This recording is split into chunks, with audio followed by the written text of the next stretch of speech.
Rick Smith.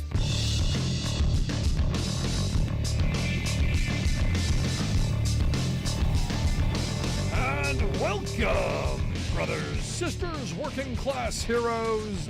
This is the Rick Smith Show. Thanks so much for being here today on the big program.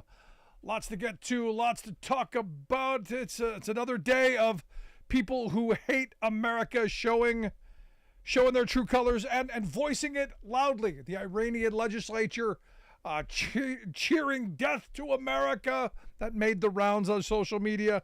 You had Vladimir Putin saying that the attacks by Hamas are our fault.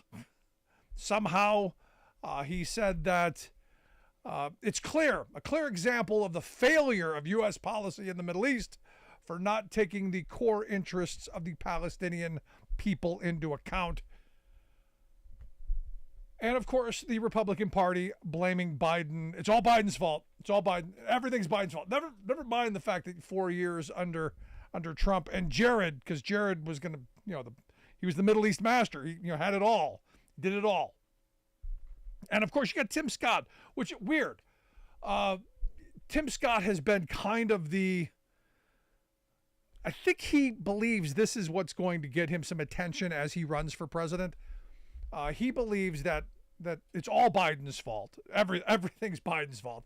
And that he, again, alone, like Trump, can fix it. Now, he had an interesting comment. He argues that America needs to return to a policy of strength. And I don't know what the heck he's talking about. I get, there's a part of me that goes, okay, I get you believe that right now we're weak. I know you believe that somehow our military very weak. Somehow just the change of a name on the door of the White House that makes the military weak. All the training they do, all the the command, all that. I kind of get it, but I don't know what the return to a policy of strength is. What are you going to do? What do you mean by a policy of strength in this situation? Looking at Israel and Hamas and the whole Middle East, do you mean putting boots on the ground? Are we going in? Are we suiting up? Are we getting involved? Are we going to start dropping stuff? Is that what you mean by a policy? Because I actually have no idea. And I don't think any of these people do either, because I haven't heard any, hey, this is the way forward. I've heard he's the problem. It's Biden's fault. I've not heard anyone say this is how we fix the problem. Hey, look at me. I have the answer. I've heard a lot of people say, well, if it were me, I wouldn't. They wouldn't have done this because, well, at least the one orange guy. Again, no plan. No plot, no idea, no vision, no thoughts, just rhetoric. I did find it cute that Fox News blamed Biden for how did one of the hosts put it? For the lack of Senate confirmed elected officials. That was verbatim. It was Biden's fault for not having a lack of Senate confirmed elected officials. And you look at that statement and you go, well, elected officials are elected. Senate confirmed officials are Senate confirmed. That's the nature of advise and consent. The president, who is elected, an elected official, he puts forth a nominee. The Senate advises and consents. And that's how they get confirmed. That's how this works. But we're in a moment where the Republicans, in their role of advising and consenting, are not. And you look at Tommy Tuberville, the dumbest guy in the Senate, who since February has had a near total blockade on any confirmations of military officers. Well over 300 military officers are waiting for their confirmations. And it turns out this little thing in Israel, this whole dust up over there, that's not going to move him to lift the military the blockade of our military nominations. No, especially when you have Tim Scott saying, we need policy of strength. Someone want to tell them that this is kind of the time when we need functional government, when we need adults in the room to do their jobs? I don't know. But look, it's not this idiot Tuberville. It's most of them. I look at J.D. Vance. He's had a hold on DOJ nominations for a while because they indicted Donald Trump. Well, we'll show you. We're not gonna let you do your job. We're not gonna appoint anyone. Josh Hawley's had a hold on what? On people at the Department of Energy because something with radioactive waste in St. Louis that who even knows? Chuck Grassley's got a hold on the Deputy Secretary of Veterans Affairs. Again, I don't even think he knows why. Rand Paul had a 2-month hold on the State Department nominees because of documents I guess he thought existed, believes existed, who knows, over COVID. And you've got Fox News blaming Biden for not getting people confirmed when we've got these idiots in the Senate. And look, you got, never let a good crisis go to waste. Josh Hawley floated the idea of cutting off funding to Ukraine so they could give it to Israel. And of course, good on one of the people who survived the attack, basically saying, what are you, stupid? And the answer is, yeah. This person, tweeted back, what a cynical move that you would do this. Shame on you, Senator. Iran is sending drones to Ukraine and guns to Gaza to murder Ukrainians and murder Israelis. God help us if USA can't support both countries against this brutal anti-democratic axis. Glad Biden is in charge. And I gotta tell you, I absolutely agree. Because here's the thing. I fear authoritarianism is on the rise. I fear the wannabe dictators, the people who would side with Putin, the folks who are doing Putin's, carrying of the Putin water. Our Republican friends. It used to be, and we talked about this yesterday a little bit. It used to be these kind of divides stopped at the water's edge. We beat each other up over, internal stuff, over family stuff. But when it went out into the international community, we had a sense of strength. When there was an attack, we came together. I fear in a moment of heaven forbid, another 9/11 type attack, it's not a moment of unity. It's not a moment of, hey, let's all pull together and be one. That it then be used against, hey, they're not American enough. And it's used by some. I'm looking at the orange guy as an opportunity to consolidate power, to set aside democratic norms, to overstep institutional policy, to grasp control. And look, we've had our moments in this country of interesting kind of dealings. And today I had a conversation with someone who reminded me, because we were talking about Iran, we were talking about the Middle East, and brought up the idea, the 1980 election, and brought up the fact that, and we now know to be accurate, that the Reagan campaign had something to do with the people who were holding the hostages in Iran. And it used to, my whole life, it was a conspiracy theory.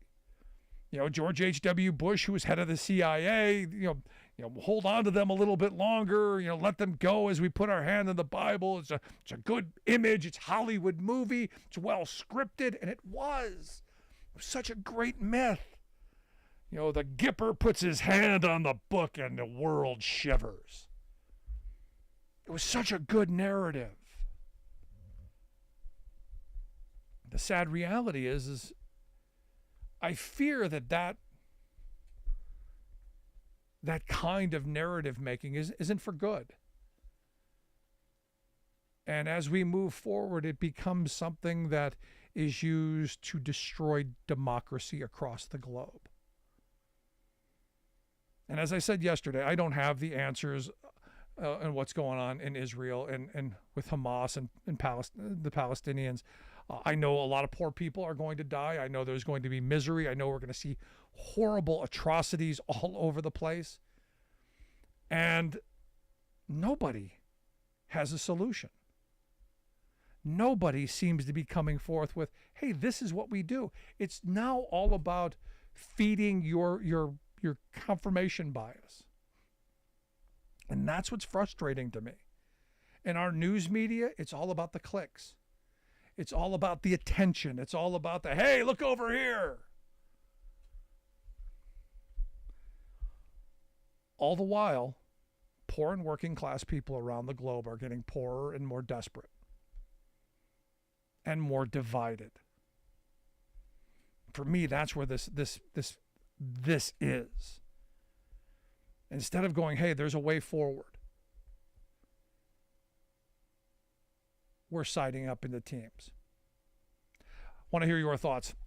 Lots to get to on this, lots to talk about. I'm going to take a quick break right back after this. Stick around. You're listening to The Rick Smith Show. We're working people. Come to talk.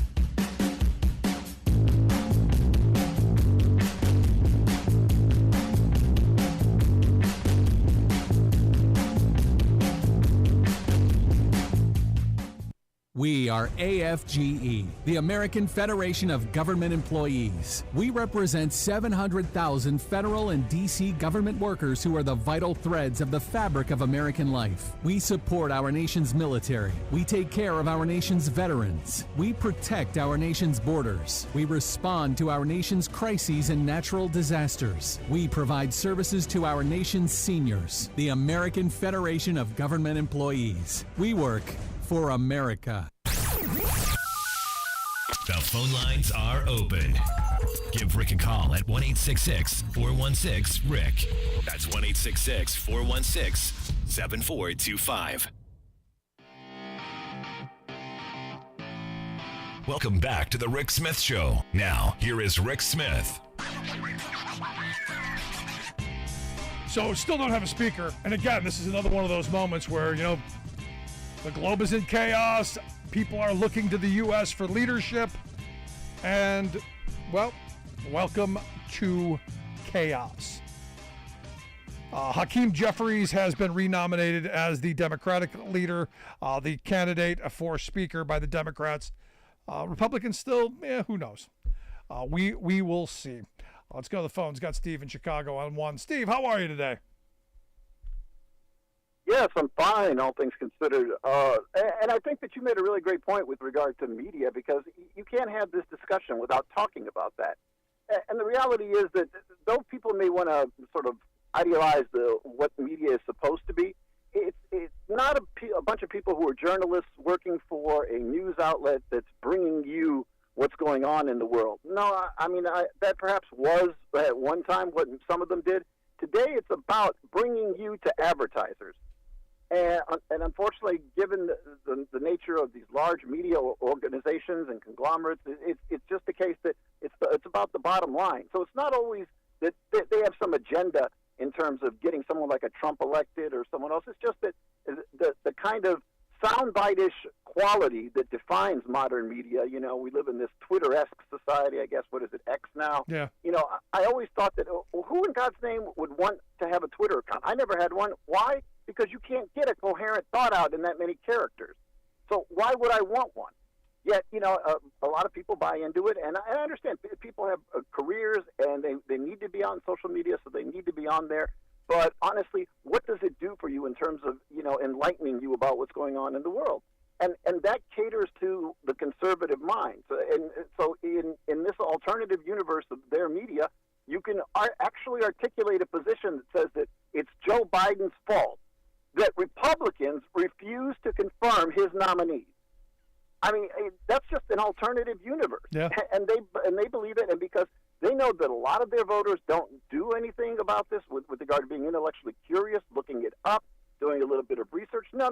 We'll just go along with their narrative, And that narrative says Joe Biden is to blame, and why? Because some conservative outlet told me that he couldn't get his people into office. He couldn't get them in office because Republicans refused to confirm them, for God's sakes. But that requires 2 seconds of research. So yeah, it's frightening because one of the things that we've learned in the last few hundred years about democracy is that for it to function properly, people actually have to take the time out of their lives to do something with regard to becoming educated voters. Because stupid voters lead to bad government. I would love the idea, there's part of me at least that would love the idea that only the best and brightest would vote. We could pick 100,000 of the best and brightest people in the country, and they would decide who would run our government. But that's not democracy. So instead, we allow everyone to cast a vote. I spent 12 years of my life after I graduated high school earning 3 different degrees, including a doctorate in political science. I would contend that I know something more than most people about the field, but that doesn't mean that my vote counts any more than anybody else's. But on anything else, if you were to ask, what are we going to do about this patient who has heart disease? Well, the guy over here is a cardiologist. What he thinks matters more than what 20,000 other people who have no such credentials think. And the same thing with regard to law, the same thing with regard to economics. I mean, you could just go down a long list of things. We always have this belief that it's perfectly legitimate to defer to people who know what they're doing in most fields. Yet when it comes to public policy, apparently everybody's got an opinion, and everybody's opinion is supposed to carry equal weight. Yeah. No, that's not what it means. You have a right to free speech in this society. You don't have a right to your own facts. And that's so there is such a thing as radical egalitarianism, and unfortunately, a lot of media they've been played as by the reps, as it were. So it's this idea that we're all liberals, and if you're part of the media, then you're catering to liberals. So you know what? As Republicans and conservatives, we're going to work the reps, and we're going to make sure that our voice gets heard as much as the other side, despite the fact that what we're trying to say is ludicrous. I mean, I'm sorry, but you don't sell, geography next to flat Earth science for a reason, because those are not things that are equally debated. You can have a debate about the top marginal tax rate. Two people could agree to disagree on what that should be, but there are some things which are just settled, and unfortunately, that's not what we see in media today. There are just the most crazy conspiracy theories out there. Alex Jones had a following that was larger than a lot of cable news outlets at the height of his career, and we all know what he thought, with regard to what was going on in the world. So yeah, this is an epistemological crisis that exists in this country, and until we address it, I don't know how we're going to change the direction in which we're moving. Yeah, I don't know. Is that whole flat Earth thing, is that settled? Because I walked into a classroom recently and they had a globe and a map on the wall, so there was the round one and the flat one. I don't know. Well, and I use that example specifically because since the age of social media took hold, the number of people has quadrupled in terms of who believes that the Earth could potentially be flat. And they're getting this exactly from these places. They'll go on to some ridiculous site on YouTube or somewhere else, and someone will tell them, look, this is the science. It's not science what they're offering. It's some ridiculous idiot who thinks that this is science. Yeah. It can be disproven in 2 seconds. But people buy into it, and all of a sudden, if you believe the Earth is flat, I think you're pretty harmless. But if you think that the vaccine is going to sterilize you, COVID vaccine is going to sterilize you, if you think the election was stolen, yeah, those things actually have a potential to harm the society in which you live. That's dangerous, unlike the flat Earth belief nonsense. Yeah. So that's the problem. Now, the thing that gets me is, the flat Earth folks and a lot of the conspiracy folks, they do their research. And you, as someone who has advanced degrees, actually knows what research is. So one of the things out of the pandemic that I find most offensive and most ridiculous is this phrase, do your own research. Because I don't think we in this country actually know what research is. We had a guest on the show not too long ago who said, doing research isn't, sitting on the can with your mouth open watching YouTube videos. And I agree with that. That's not research.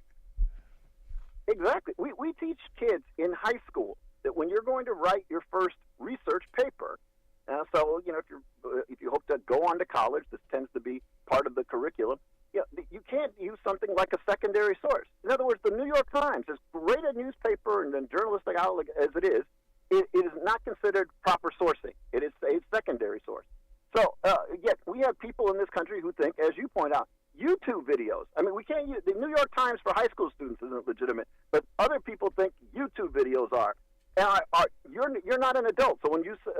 say, you need to do your own research. Okay, great. If provided that people understand what methodology means and what research and statistical analysis means and what's good and what's bad, when Fox News does a poll and says, okay, our viewers go and tell us what you think about this.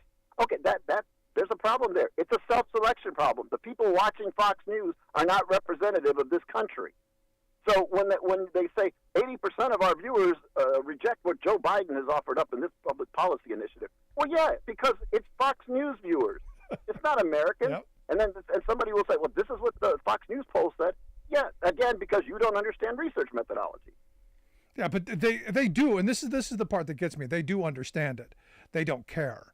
It's all about, again, back to the Les Moonves comment. Trump may be bad for America, but he's good for the bottom line.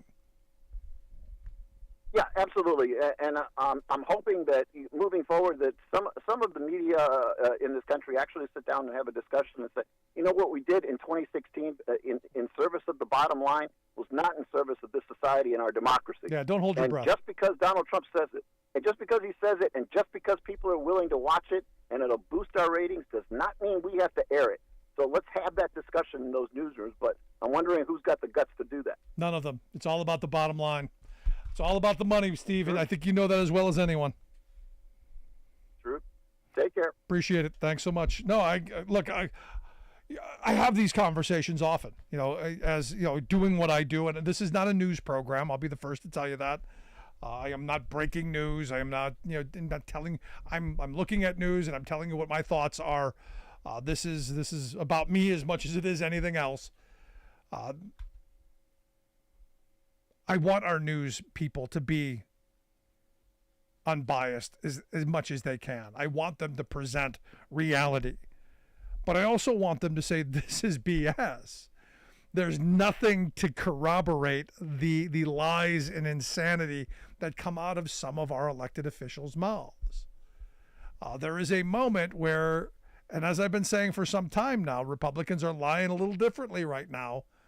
Politicians have always lied to us, and I've been saying this for a while. They've always lied in certain ways. They've always spun reality, twisted into a pretzel.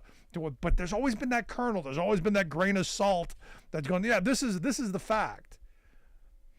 I look now and I'm not finding that grain of salt anywhere. I'm finding just total BS from a lot of these people because they've spun their own alternative reality. How you come up with the flat earth stuff, beyond me.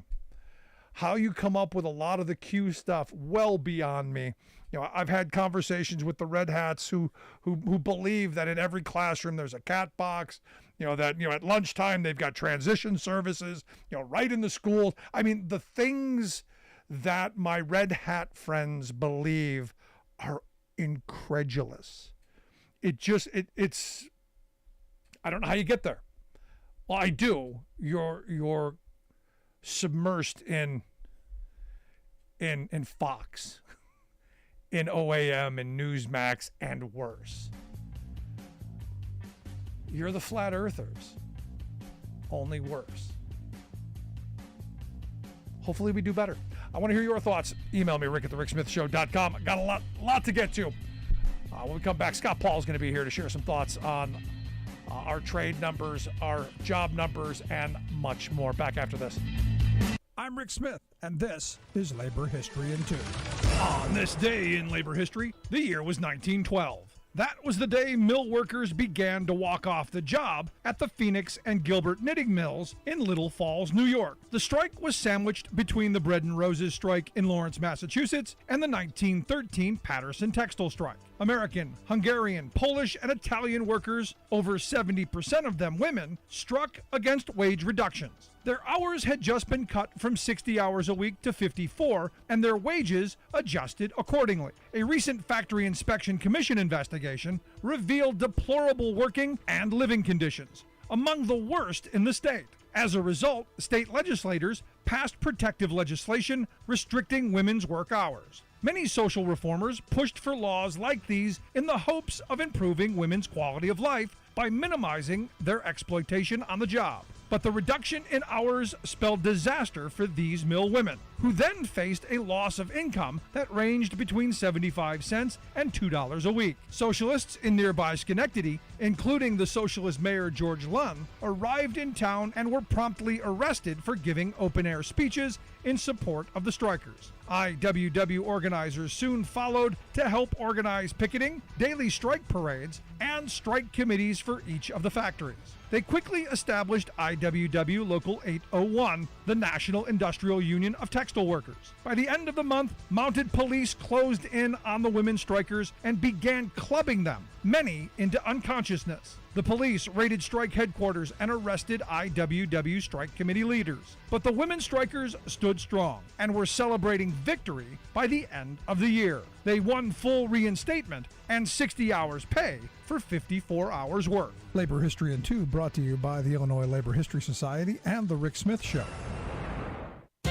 Over time, words with beautiful meanings occasionally get degraded into ugliness. Gentle, for example. Originally meaning good-natured and kindly, it was twisted into gentry in the Middle Ages by very ungentle land barons seeking a patina of refinement. Then it became a pretentious verb to gentrify, meaning to make something common appear upscale. And now the word has devolved to gentrification, describing the greed of developers and speculators who oust middle and low-income families from their communities to create trendy enclaves for the rich.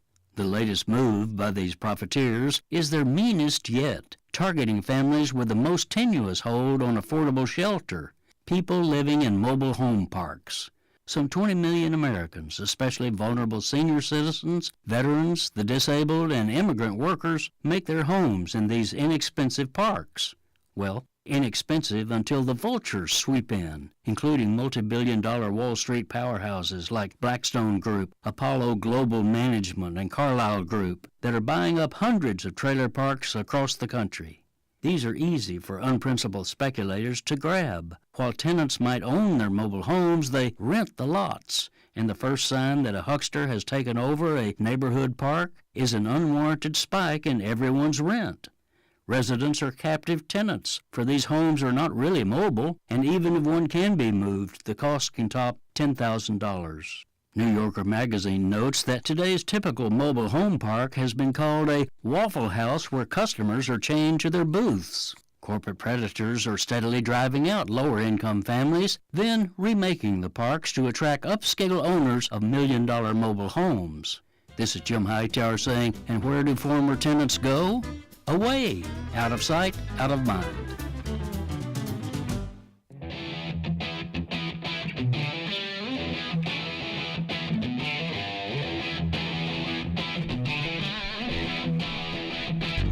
Welcome back to the Rick Smith Show.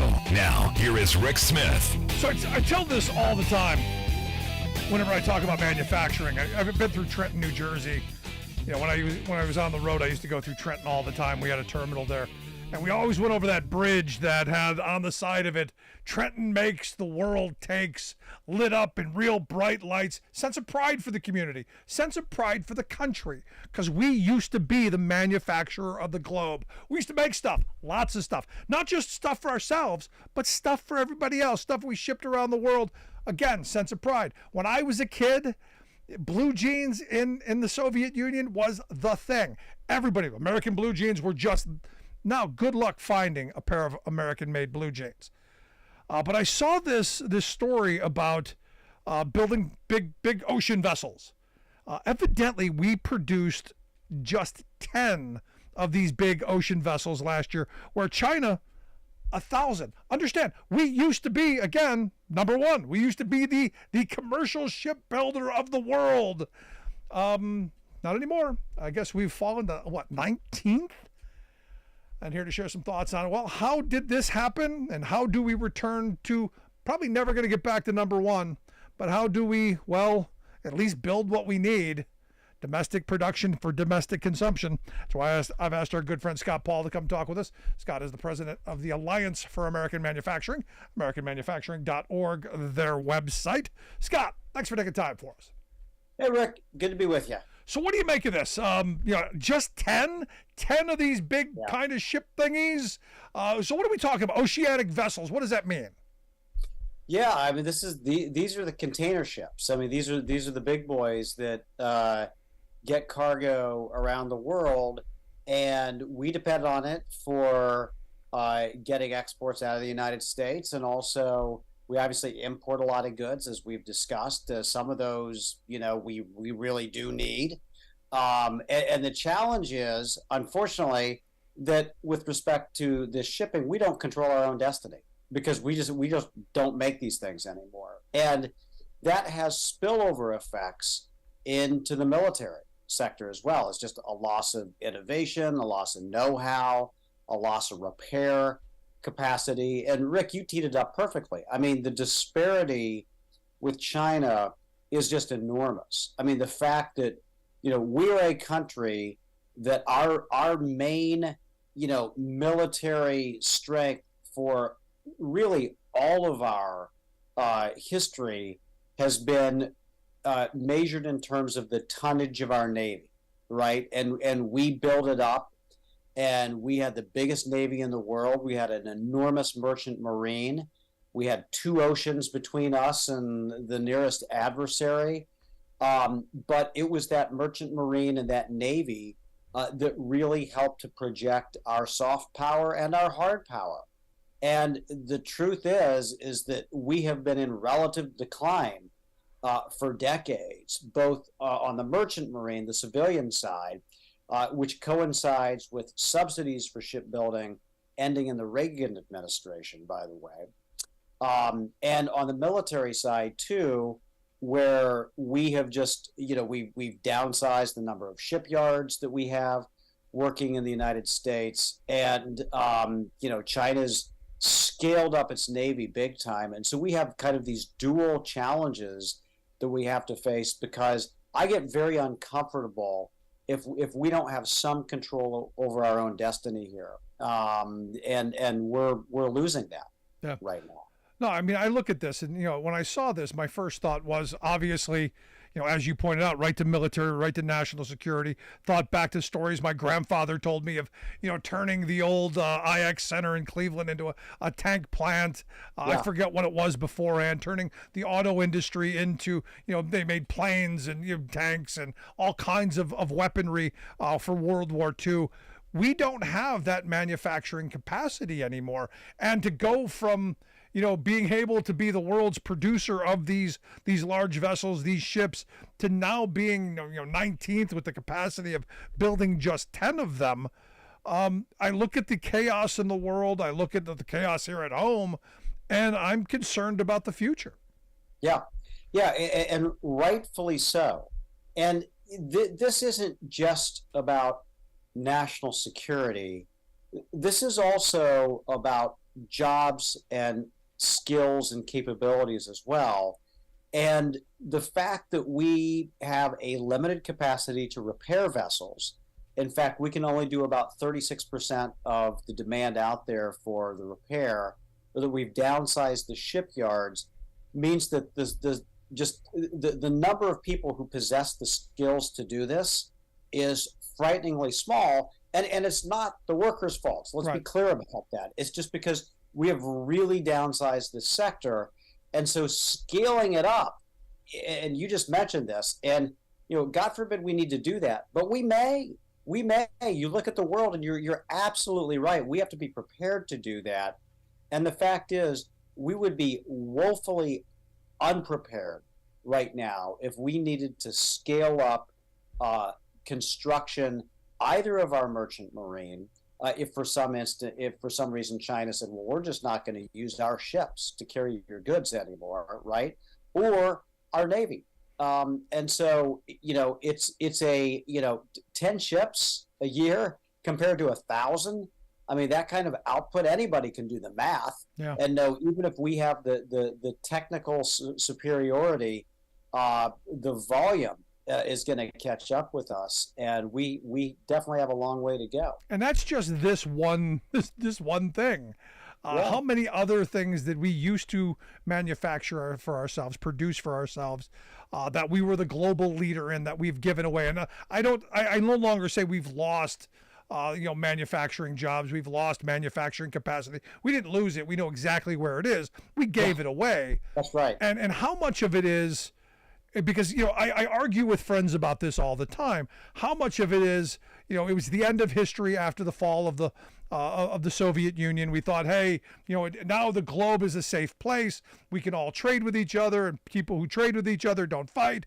And rice and beans and all that garbage we were taught in economics course. So the world is corporate America's oyster, and them moving. And how much was just corporate greed, where they're just going, hey, screw America. We're going to go find cheap exploitable labor and lax environmental regulations so we can fatten our bottom lines. Or was it all of the above? Yeah, I think it is all of the above. It's a little bit of that wishful thinking. It's a little bit of that greed and that misguided philosophy that if you have strong economic relations with countries, they'll never fight again, which has turned out not to be true. And so yes, we let it slide. And even before that, when Reagan ended the shipbuilding subsidies because he thought it was against free market, not understanding that shipbuilding, merchant marine, that's like a public good as well, right? I mean, there's a lot of stuff that comes out of that, and so we really eroded that capacity. Rick, I do think, look, there are a couple of encouraging signs, despite all of these horrible stories we've been telling, and that is that I think that there's some recognition that this is a problem. And for instance, we recognize it with semiconductors, and now there's a program to construct semiconductor factories in the United States, and it is very successful.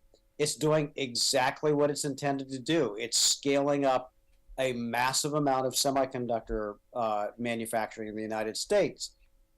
I would argue that there are other sectors where it's important that we do that. I think pharmaceuticals is one. I think we ought to make more of our pharmaceuticals.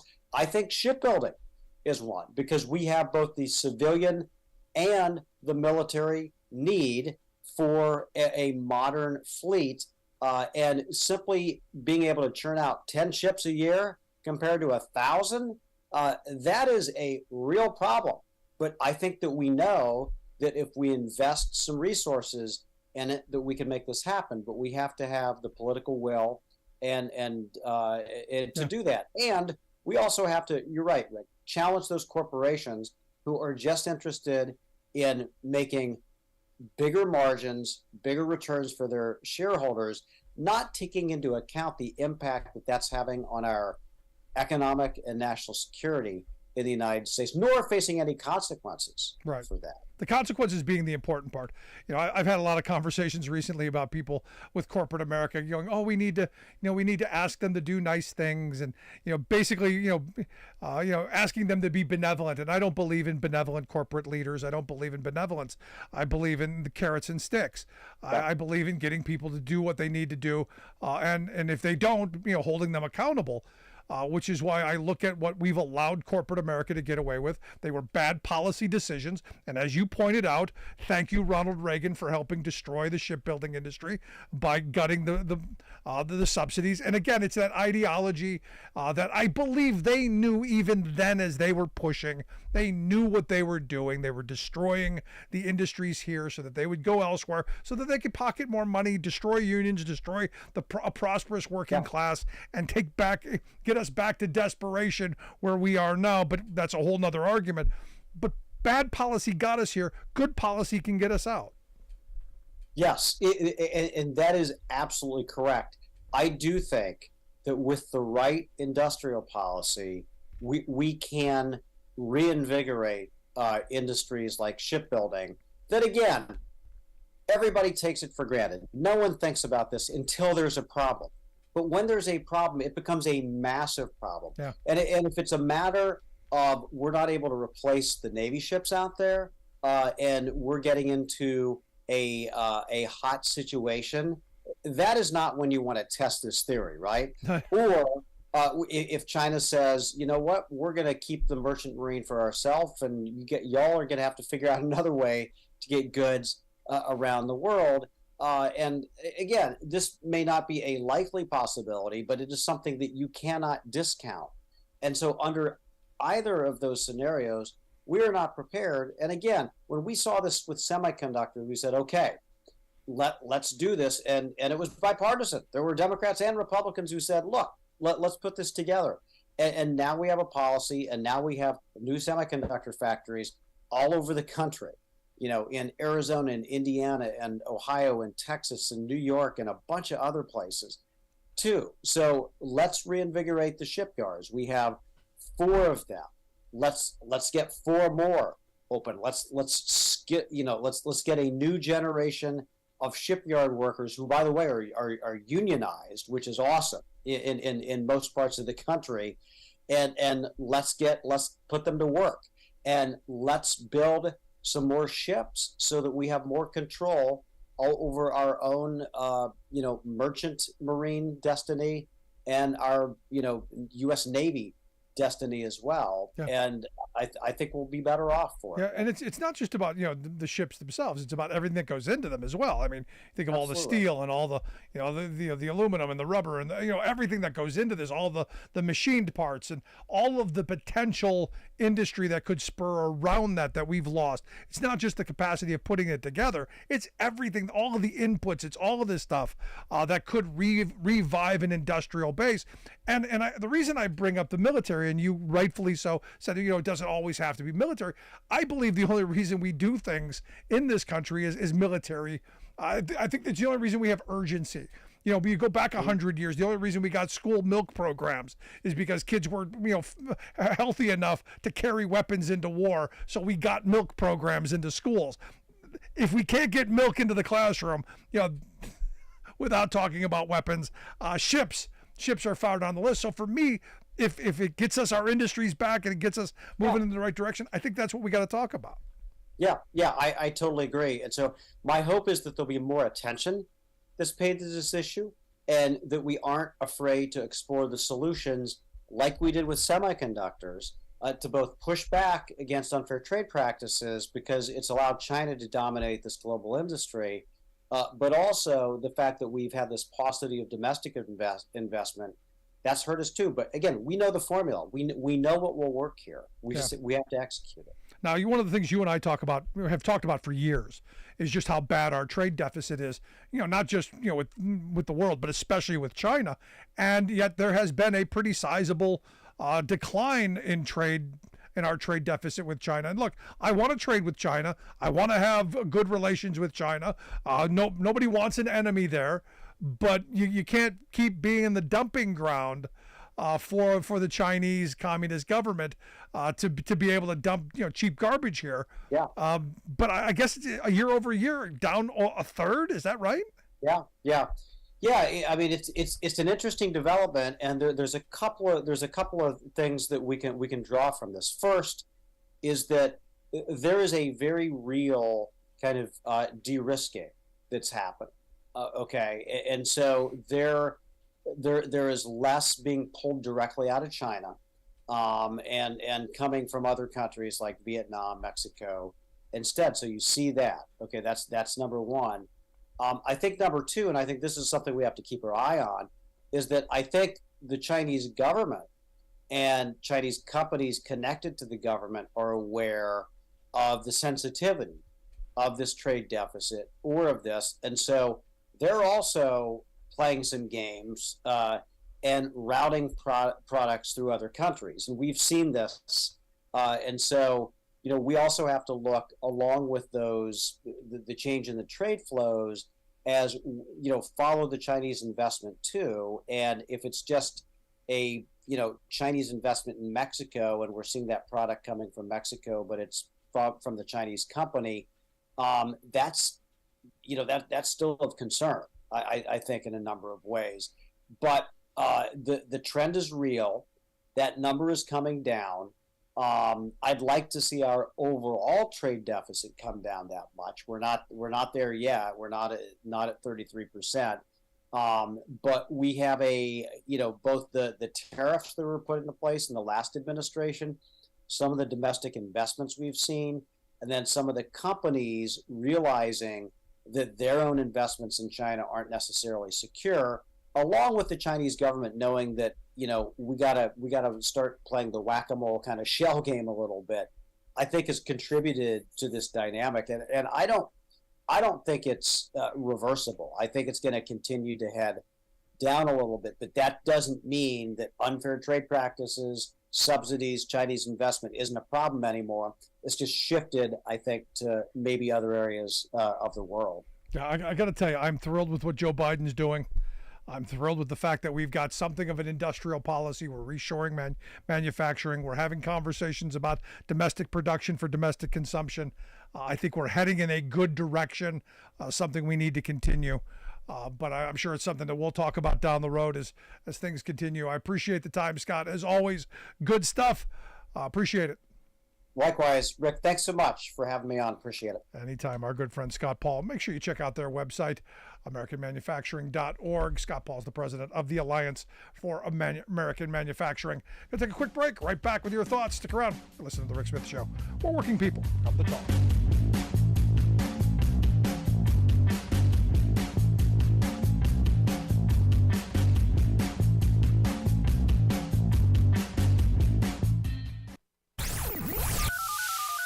The phone lines are open. Give Rick a call at 1-866-416-RICK. That's 1-866-416-7425. I'm Rick Smith, and this is Labor History in 2. On this day in labor history, the year was 1913. At 2:02 in the afternoon, President Woodrow Wilson at the White House touched off an explosion at the Gamboa Dike in Panama. With that touch of a button, the last barrier to joining the waters of the Atlantic and Pacific Oceans through the Panama Canal went up in smoke. The Chicago Tribune described the scene in Panama, writing, quote, "Then suddenly came the muffled roar of the discharge of 1,600 pounds of dynamite, which sent a shower of water, mud, and rock high into the air. Spreading out as it went upward, the whole heavily veiled into a cloud of smoke. As water began to pour through the rent made by the explosion, the crowd sent up a great cheer. It was a noteworthy moment in the construction of the canal, but that moment came at a staggering cost of workers' lives. For more than 20 years, the French and then the United States worked on the canal project. The U.S. phase lasted for a decade. As many as 45,000 workers toiled on the canal during the peak years of construction. These workers came from the United States, Europe, Asia, and Panama. West Indians formed the core of the work crews. These workers faced stifling heat, brutal working conditions, and poor accommodations. Workers had to contend with ravaging disease, poisonous snakes, and torrential rains. Workers also faced racial discrimination. For example, West Indian workers earned half the hourly wages of U.S. and European workers. They also lived in much more crowded barracks. Worker deaths were so frequent that death or funerary trains made continual runs to bring the bodies away from the construction site. It is estimated that more than 27,000 men died building the canal. Labor History in 2 brought to you by the Illinois Labor History Society and The Rick Smith Show. You're listening to The Rick Smith Show, where working people come to talk.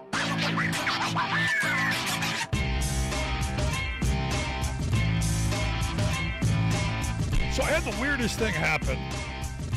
I happened to be going through, just flipping through Facebook, and there was a baseball card site that had, like an old baseball card that I remember having as a kid.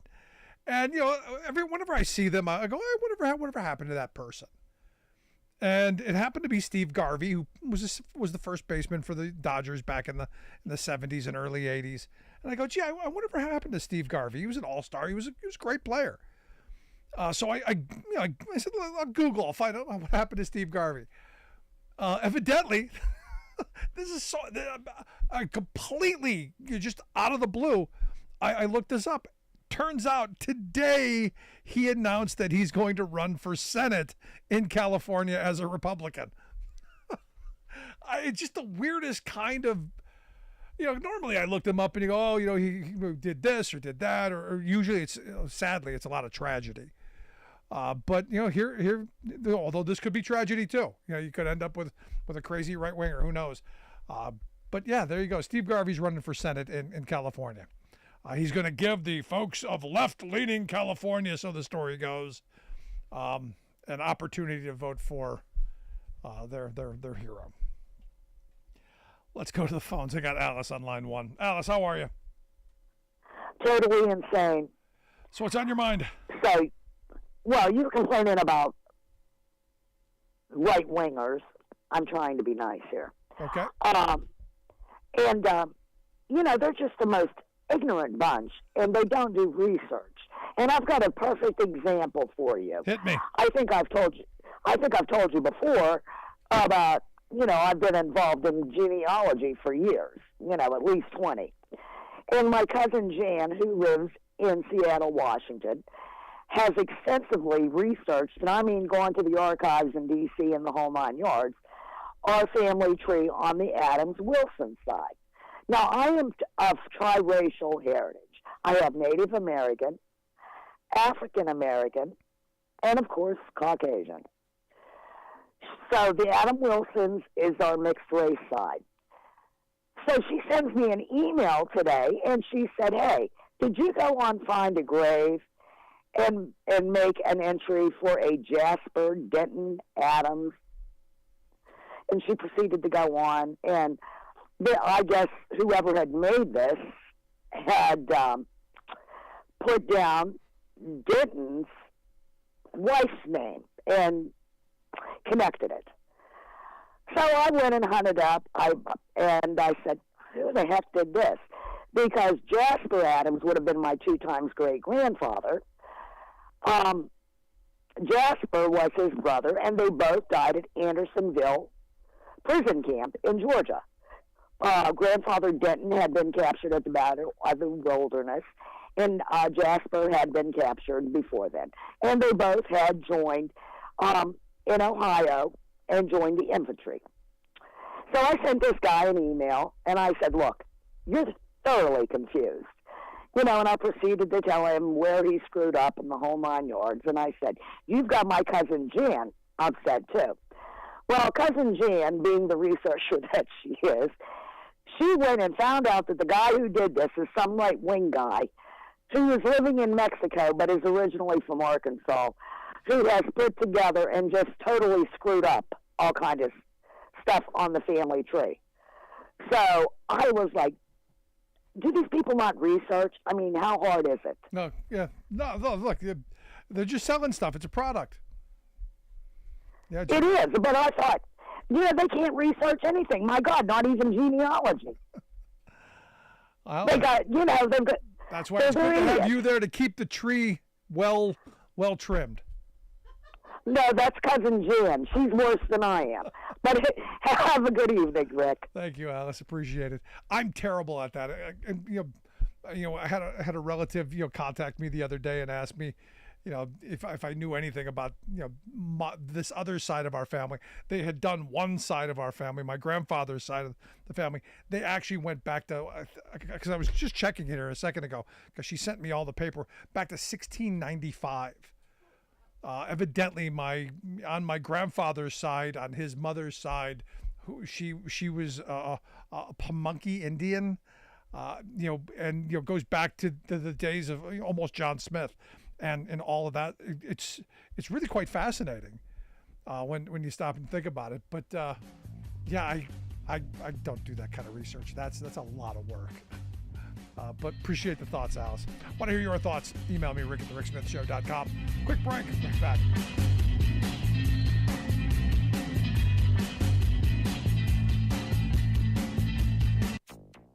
What this will mean for our membership cannot be understated. Big victory for striking auto workers demanding a just transition to electric vehicles.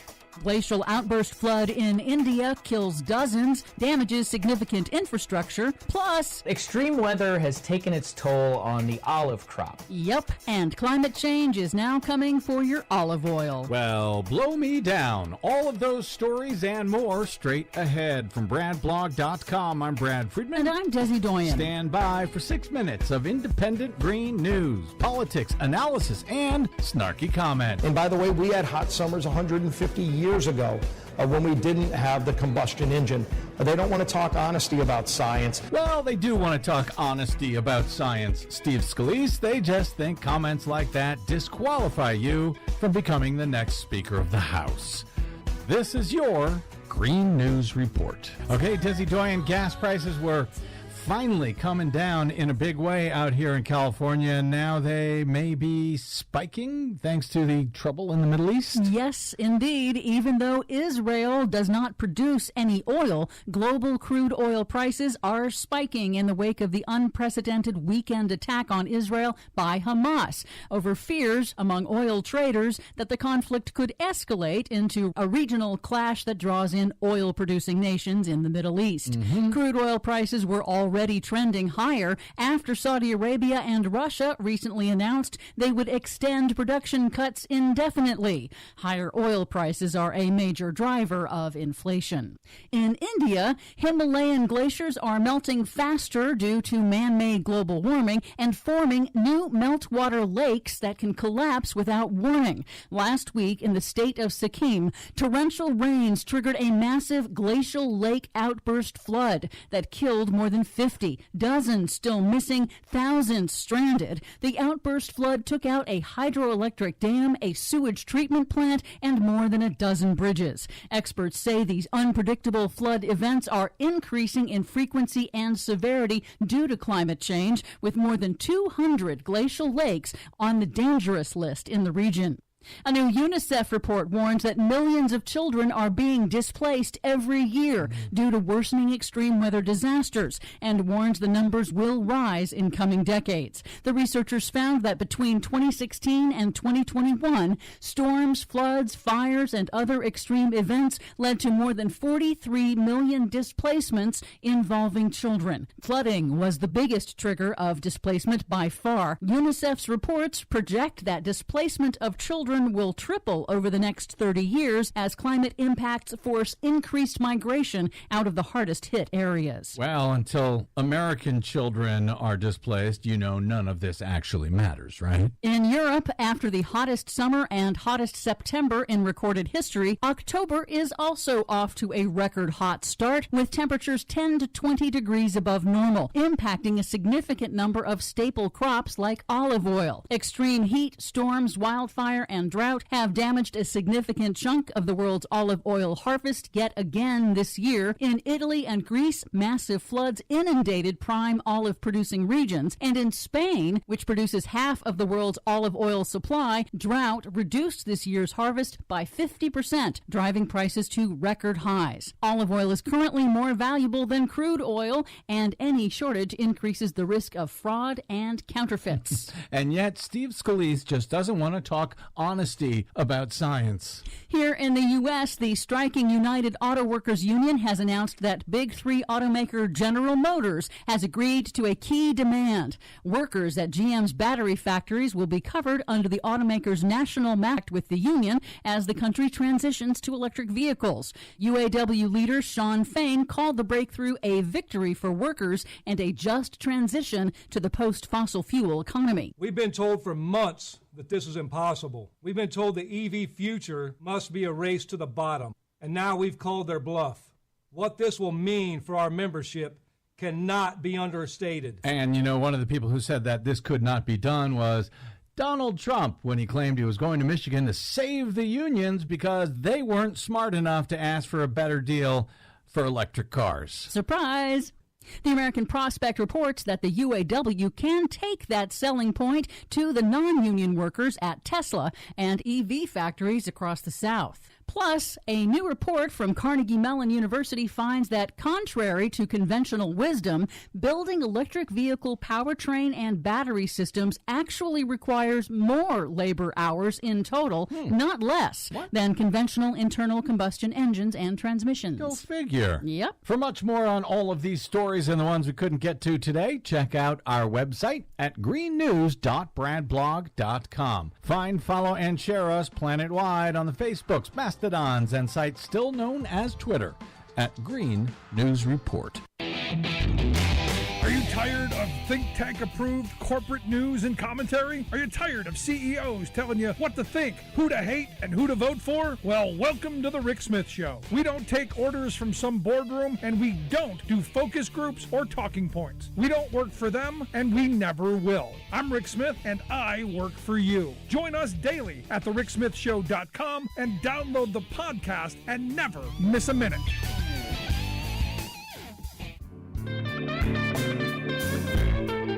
Welcome back to the Rick Smith Show. Now, here is Rick Smith.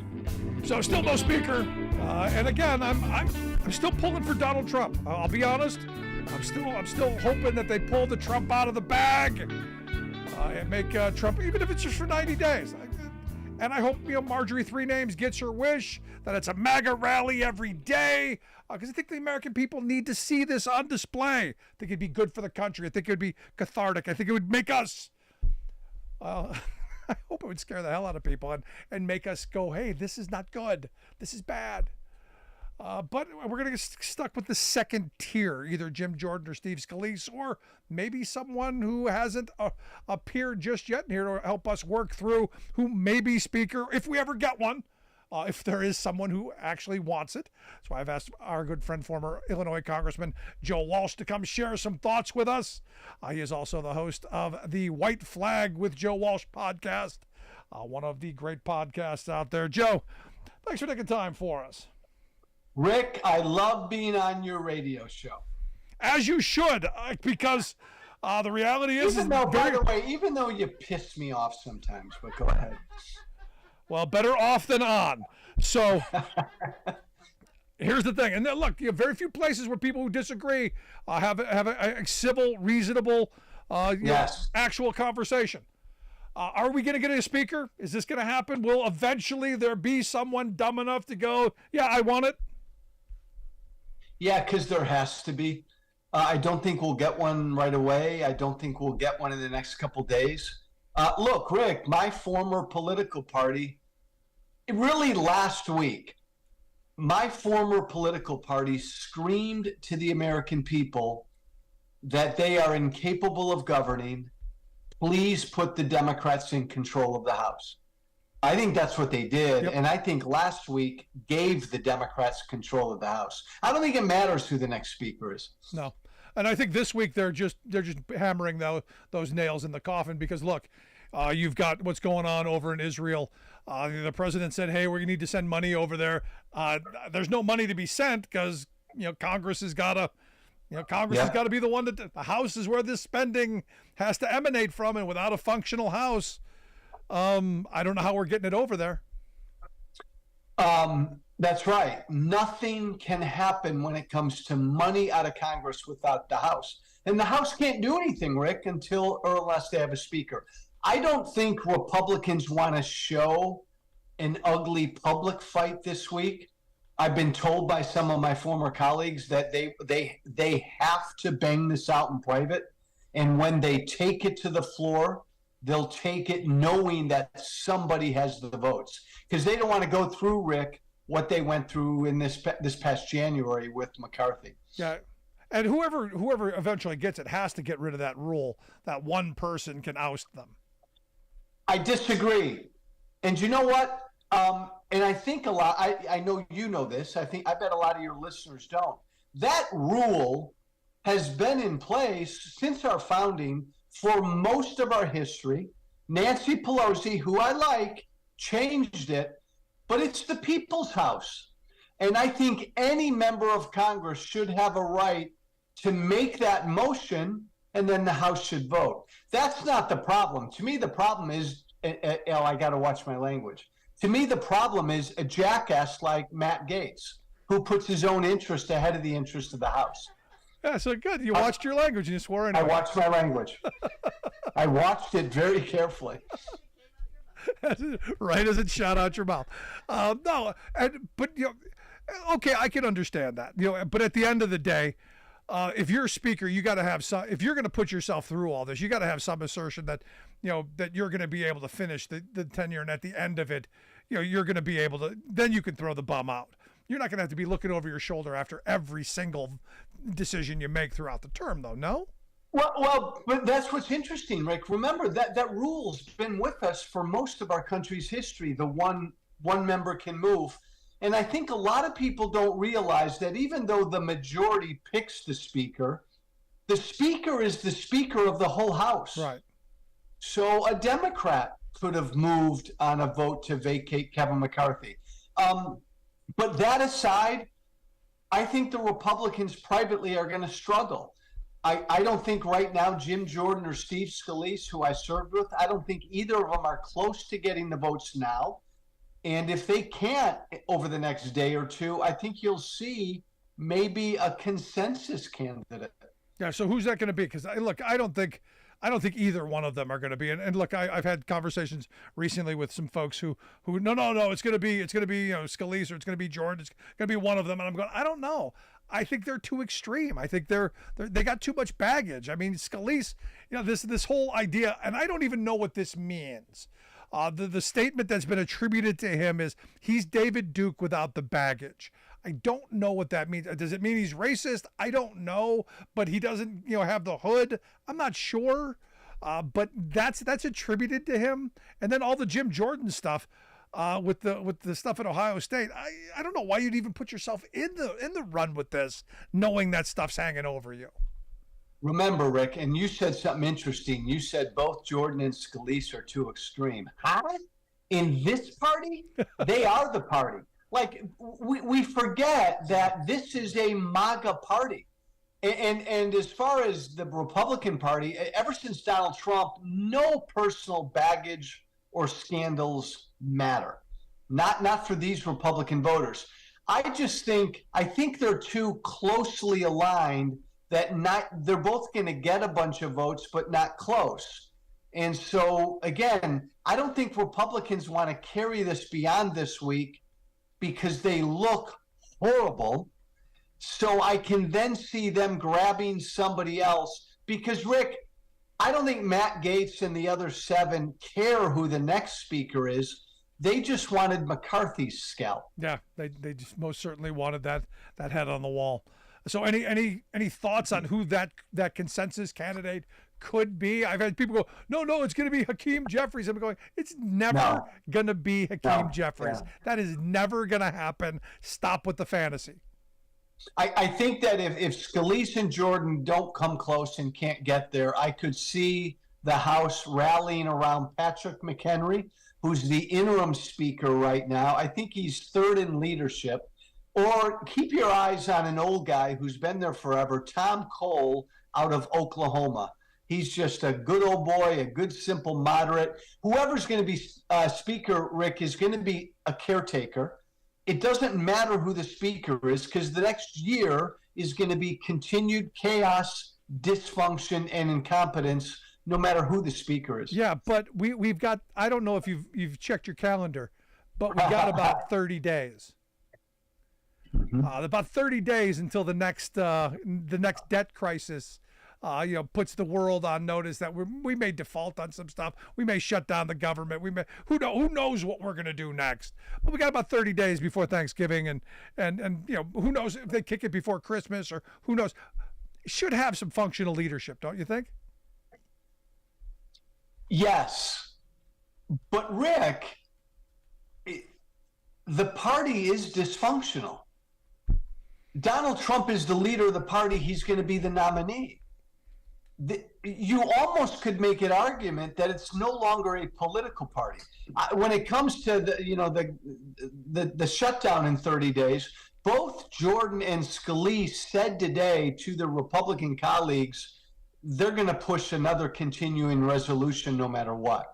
So we're going to continue to do that, just live by continuing resolution. So I don't think that's going to be an issue. I'm more concerned about Israel, getting money and stuff to Israel right now. Right. And we can't do that without a speaker. So, if we can't get any money to Israel, what does Biden do? And is it, I guess, let me ask you this. Is this Biden's fault? Is it all Biden's fault? I saw Fox News say that it was Biden's fault since, what was the quote? Couldn't get, what was this? Hold on, I'll find it. It couldn't get, what's going on in this attack on Israel is Biden's fault for not getting his people confirmed. This is what for a lack. It's Biden's fault for the lack of Senate confirmed elected officials was the exact quote. Which is, I love Fox News. Love me some Fox News. Is it Biden's fault? Not at all. Look, Rick, I am off the charts pro-Israel. When I was in Congress, I was the most pro-Israel member of Congress. Joe Biden has always been a good, loyal friend of Israel's. Man, Rick, I bet you heard his speech today. I did. That was one of the clearest, strongest expressions of support for Israel I've ever seen from an American president. I don't think Biden has been strong enough with Iran, but no, this isn't Biden's fault. This is Iran's fault. This is Russia's fault. This is Hamas's fault.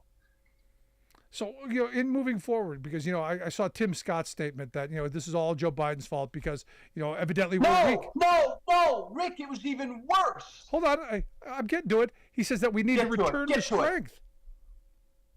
No, I thought he said, yeah, Hamas did it, but Joe Biden has blood on his hands. That was yesterday. My God, what a despicable thing to say. You know what, Rick? I'm always blown away by all my former colleagues who sold their soul to Trump.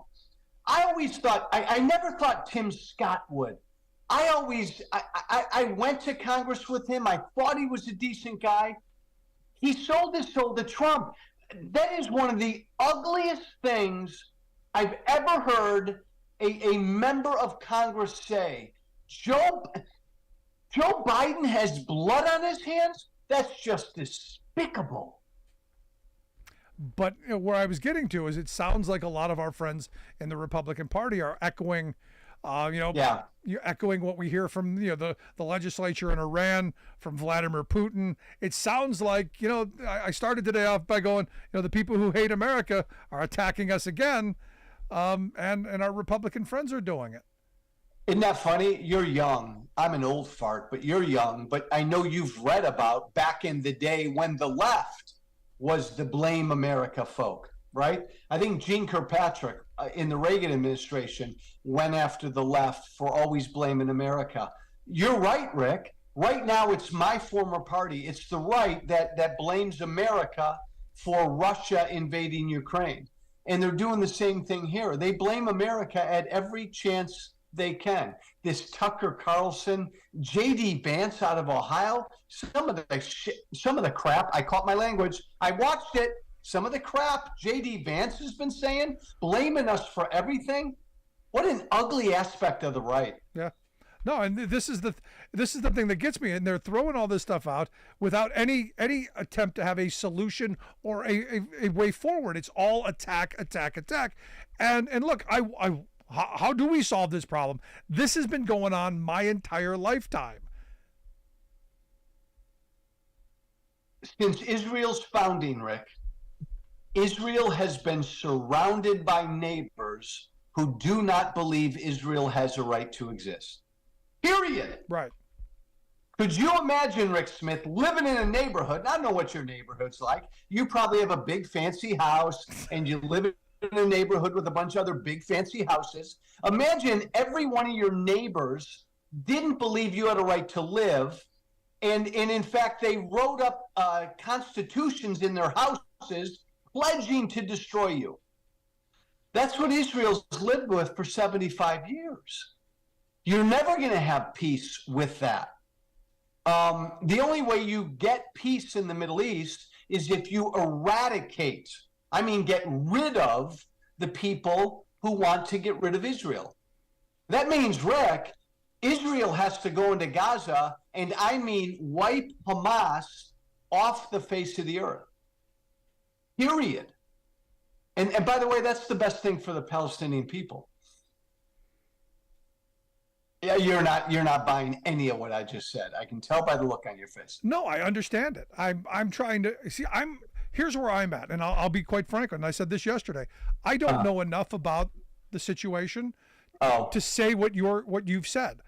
I understand that if you've got a situation where two parties can't get along, one of them's got to go. I get that.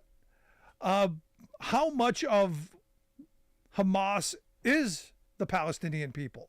How much of this is intertwined? How much of it is?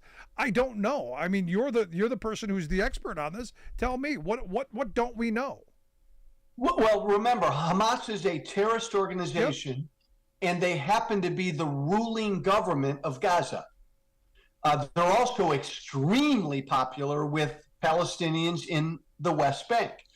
But they're terrorists, and they haven't had an election since 2006. Maybe about half of the Palestinian people in Gaza support them, but the other half, they can't do anything. And part of the problem, Rick, is all of the other Arab countries use the Palestinians as a proxy to try to make life miserable for Israel. And we were just at a point where Trump started it and Biden's continued it, where some of the more moderate Arab countries were normalizing relationships with Israel. Iran wanted to stop that, which is why they had Hamas do what they did 3 days ago. Okay, because look, as I'm being told, look, Gaza, the unemployment rate in the Gaza area is like 90% for 18. It's gross. It's a mess, and it's a mess on all sides. So you're saying go after Hamas, which I'm all for. Go after terrorists, absolutely. If you're the problem, you go. I get that. But what do you do with all of the then what? What do you do with all of the people who are desperate? When you have desperation and you have desperate conditions, desperate people do desperate things. Right. So here's what should be done. Remember, in 2005, Israel gave Gaza back. Israel left Gaza and said, all right, Palestinians, it's yours. You run it. And then they picked Hamas, and away we go. Israel's going to have to take Gaza back. And that's, by the way, what's going to happen. This is going to be ugly. They're going to take Hamas back, and then you know what?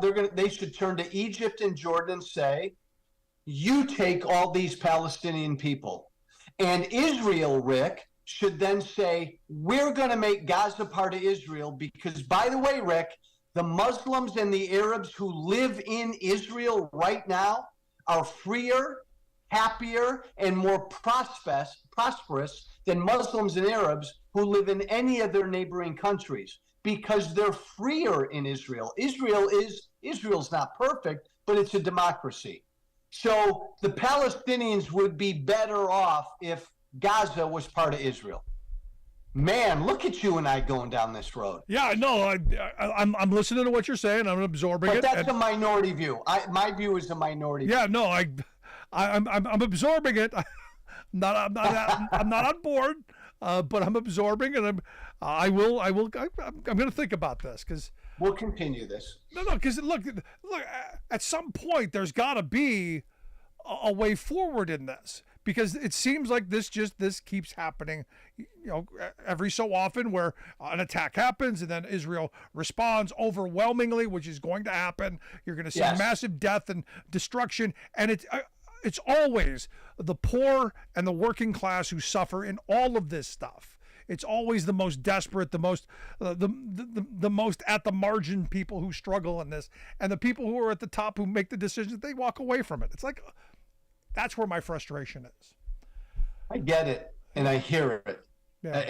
And I would just add one more thing. Hamas, the ruling government of all those poor people, has purposely, over the last 18 years, made their people miserable. They've taken all the money and used it for their terror activities, all the money that would have gone to jobs and hospitals and schools. Hamas is responsible for the conditions in Gaza. They need to be eliminated. Yeah. So last question on this I got for you. What do we do with this? Well, Israel's our greatest ally on the planet. And by the way, Rick, I think Biden said today 14 known Americans have been killed, and at least 10 Americans are being held hostage right now. Can you imagine a situation in a couple days where Hamas is parading American hostages through the streets of Gaza, this is our war too. Period. Well, we'll see. Joe, as always, I appreciate the time. Thanks so much. Hey, Rick, I watched my language. I love you. I love the fact that you did. Thanks so much, Joe. Our good friend Joe Walsh. Thanks so much. Let's take a quick break. Back with your thoughts after this. Stick around. You're listening to The Rick Smith Show. We're working people. Come to talk.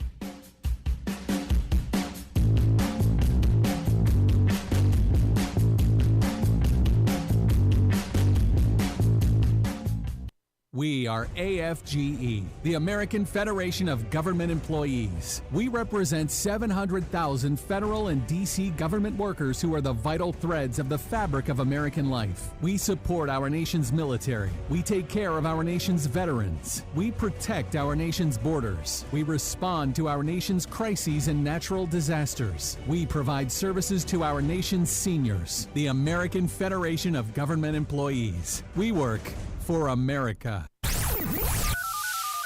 The phone lines are open. Give Rick a call at 1-866-416-RICK. That's 1-866-416-7425. Welcome back to the Rick Smith Show. Now, here is Rick Smith. Let's go to the phone lines. Got John in Los Angeles on line 1. John, what's on your mind? How are you? Hey, Rick. How are you? I'm okay. Yeah, like you. It sounds like you're friends with this Joe. What is his name? Walsh. Yeah, Joe Walsh. Yeah. A few years back, I had a friend. She's since died, I believe. But she was Jewish, and when we had a discussion, she had no concept that the one kibbutz that she had lived in for a while back was built on a town that was a Palestinian town, and it sounds like this guy has no concept of how Israel was formed. It was just plopped down on top of a bunch of people, and they were squeezed out, forced out, pissed on, and pushed over. Now, they act as if everything started up with manifest destiny, like this country, but it didn't. It wasn't free. It wasn't easy, and it wasn't clean. This Israel, and when people wonder why the neighbors are angry, all the neighbors used to be the indigenous, who were squashed on and spat on and kicked over like bovine excrement. What do you expect? What does he expect? Yeah, Too much. That's what I think. No, I appreciate it, John. I appreciate the thoughts. You have a nice day, Rick. Thanks so much. No, look, as I said from the beginning, there's a history here that goes well back before I was born, and there doesn't seem to be a pathway forward, and people are dug in on their sides, and again, nobody's talking about solutions on how we fix this. And what I do know is every time there's one of these attacks, the response is overwhelming, the pain and the suffering is overwhelming, and then we dig in even deeper until the next time and the next time. I don't know the way forward, and I'm not pretending that I do. My point is it looks like here at home, again, this is another moment for our Republican Party to join in with the people who hate this country to attack us even more. But I appreciate the thoughts. Want to hear your thoughts? Email me, rick@thericksmithshow.com. Quick break, right back. I'm Rick Smith, and this is Labor History in 2. On On this day in labor history, the year was 1913. At 2:02 in the afternoon, President Woodrow Wilson at the White House touched off an explosion at the Gamboa Dike in Panama. With that touch of a button, the last barrier to joining the waters of the Atlantic and Pacific Oceans through the Panama Canal went up in smoke. The Chicago Tribune described the scene in Panama, writing, quote, "Then suddenly came the muffled roar of the discharge of 1,600 pounds of dynamite, which sent a shower of water, mud, and rock high into the air. Spreading out as it went upward, the whole heavily veiled into a cloud of smoke. As water began to pour through the rent made by the explosion, the crowd sent up a great cheer. It was a noteworthy moment in the construction of the canal, but that moment came at a staggering cost of workers' lives. For more than 20 years, the French and then the United States worked on the canal project. The U.S. phase lasted for a decade. As many as 45,000 workers toiled on the canal during the peak years of construction. These workers came from the United States, Europe, Asia, and Panama. West Indians formed the core of the work crews. These workers faced stifling heat, brutal working conditions, and poor accommodations. Workers had to contend with ravaging disease, poisonous snakes, and torrential rains. Workers also faced racial discrimination. For example, West Indian workers earned half the hourly wages of U.S. and European workers. They also lived in much more crowded barracks. Worker deaths were so frequent that death or funerary trains made continual runs to bring the bodies away from the construction site. It is estimated that more than 27,000 men died building the canal. Labor History in 2 brought to you by the Illinois Labor History Society and The Rick Smith Show. Over time, words with beautiful meanings occasionally get degraded into ugliness. Gentle, for example. Originally meaning good-natured and kindly, it was twisted into gentry in the Middle Ages by very ungentle land barons seeking a patina of refinement. Then it became a pretentious verb to gentrify, meaning to make something common appear upscale. And now the word has devolved to gentrification, describing the greed of developers and speculators who oust middle and low-income families from their communities to create trendy enclaves for the rich.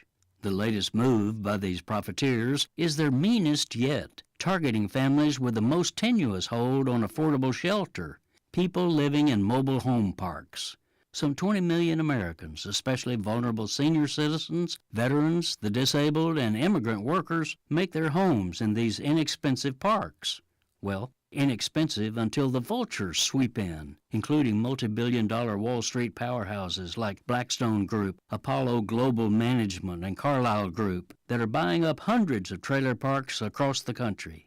These are easy for unprincipled speculators to grab. While tenants might own their mobile homes, they rent the lots. And the first sign that a huckster has taken over a neighborhood park is an unwarranted spike in everyone's rent.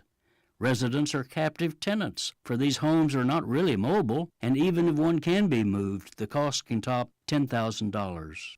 New Yorker magazine notes that today's typical mobile home park has been called a Waffle House where customers are chained to their booths. Corporate predators are steadily driving out lower-income families, then remaking the parks to attract upscale owners of million-dollar mobile homes. This is Jim Hightower saying, and where do former tenants go? Away, out of sight, out of mind.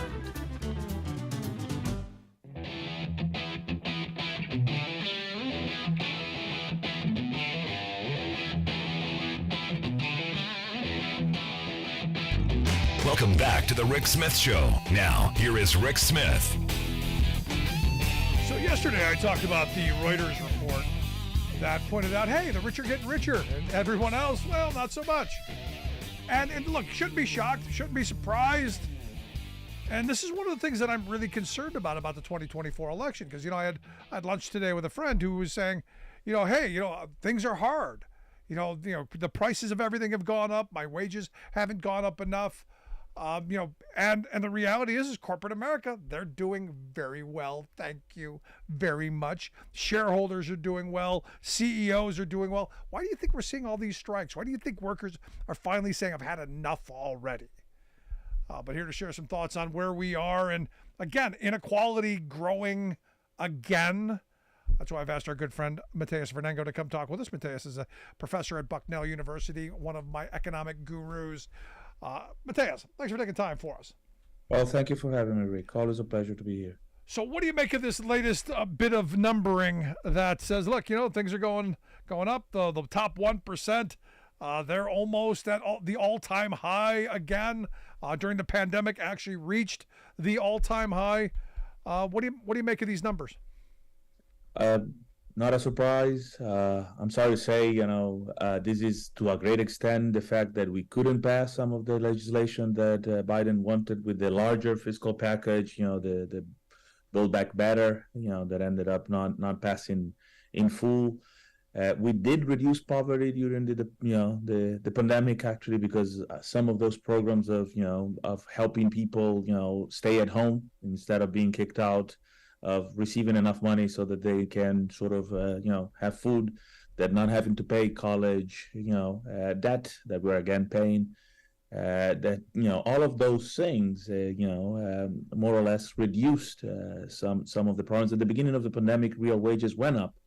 Of course, as you said, from then on, we have, the price of oil went up, the snags in the supply chain, corporations, being able to take advantage of all of that. So prices went up, wages have sort of stagnated in comparison to, to the price of all of those things. So real wages are down, and we're back to the same patterns as before. We are cutting spending. We're again charged, people have to pay back their debts on college debt. Rents are going up through the roof, so that's one of the elements that kept inflation going a little bit further.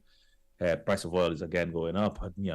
All of those things. So it's the return to things as normal, and also I should say from this last year, the fact that Republicans won the narrowly, but won the House, gives them some room for doing things. I mean, we were very lucky that we didn't get a shutdown, but I'm not sure that's not going to happen in November. I mean, it's not clear they're going to get a speaker, and all of that points to no extra fiscal spending. At the same time, the Fed has hiked interest rates, and interest rates higher, mortgages are higher, rents are higher. So this hits everybody very heavily. The middle class is sort of squeezed. So these are not new patterns. I'm sorry to say. It's not a surprise that inequality has gone up, and I should say this also has global implications. So there are many countries that are on the verge of severe financial crisis because the Fed hiking interest rates also puts all debtors. So if you have a mortgage, it's on flexible rates, your mortgage payments go up. If you're a developing country and the interest rate in the United States goes up, it's essentially the same thing. It's you have to pay higher interest and hike your rates of interest so that to avoid capital flight and whatnot. So this is a complicated situation for the world, let alone all the other geopolitical things that So these are complicated times. And the thing is while it's bad here, the rest of the globe is experiencing things as bad, if not worse. Oh, sure. As I was saying, I just came back from India, and I'm somewhat jet lagged, and it's a part of the world. Pakistan is one of the most. India is exactly between Pakistan and Sri Lanka, two of the highest sort of indebted countries that are in significant problems,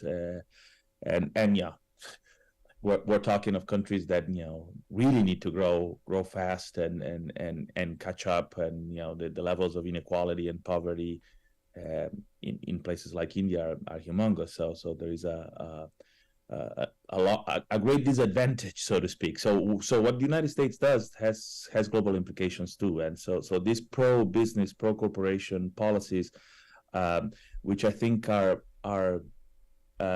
to some extent favoring not just the elites in the United States, the corporations, the CEOs, as you were saying, in the United States, is also their equivalents, their pars in those developing countries. So it's the working class, both in the developing world and in America, that are suffering. You know, it's obscene when you look at here, you know, the top 1% of households by income holding, you know, something almost 27% of the household wealth in this country. In other countries, it's actually much worse than that. But I mean, 27% held by the top 1% is obscene.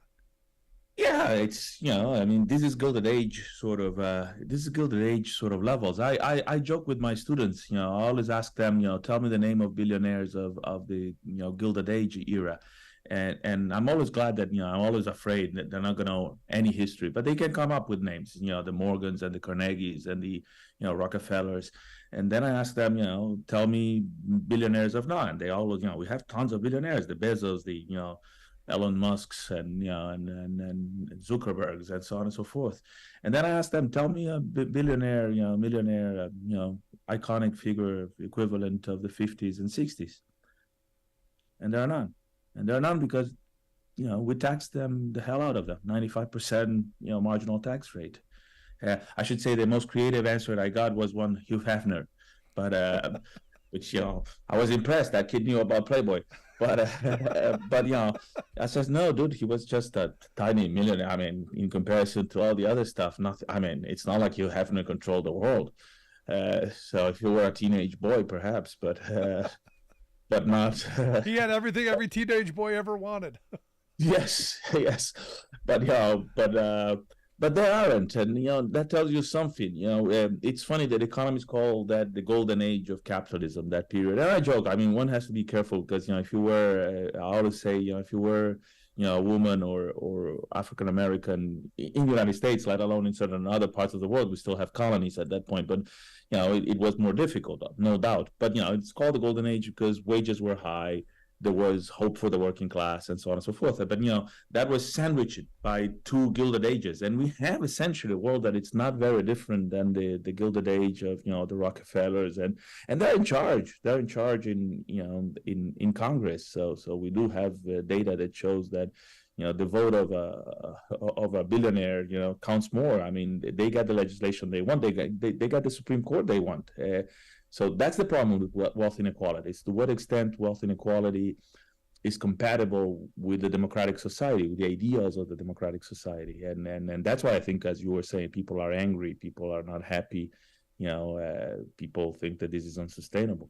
And this is why I think you're seeing a lot of strike activity and you're seeing a lot of workers who have had enough because, we do know the history. I think back to my grandparents' generation, they fought for better wages, hours, conditions, and they lived through a great era of prosperity. In fact, I saw this great, graph where they had the era of great prosperity from 47 to 79, and then the great regression from 1980 until now, of which, in that prosperous era, a meritocracy emerged. But we gave them, for example, just an example. This October, we're paying against college debt, and think of this GI Bill. They gave, fair enough, these people gave their blood, but they gave free education. So a whole generation that basically went to college for free. They made the middle class.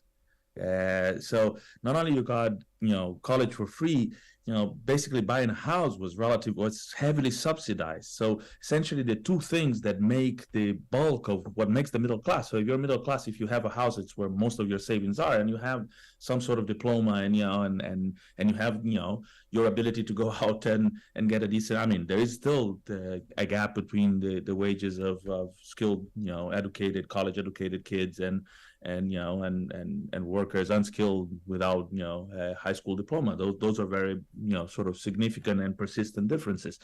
And if you're democratizing, you're allowing people to get that education, of course you make a difference. And so all of that has vanished. And I agree. I mean, I think that's the part that I like. I think that there is a positive anger. So the unions going out and negotiating and seeing more of these United Auto Workers stopping.